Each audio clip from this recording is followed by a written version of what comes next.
Friends, అందరూ బాగున్నారా? ఇదిగో నేనైతే బ్లౌజు కుట్టిన తర్వాత ఒక చిన్న విషయం మీతో చెప్పాలనుకుంటున్నానండి. బ్లౌజ్ కుట్టిన తర్వాత ఇదిగో ఇట్లా సైడ్కి ఇట్లా కుట్లు వేస్తాం కదా, ఈ సైడ్ కుట్లు అనేవి స్ట్రేట్గా రావాలండి.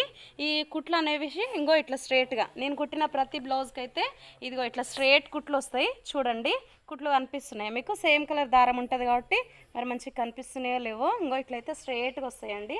చూడండి, నేను ఏ బ్లౌజ్ చూపించినా కూడా స్ట్రేట్గా కుట్లు వస్తూ ఉంటాయి అన్నట్టు.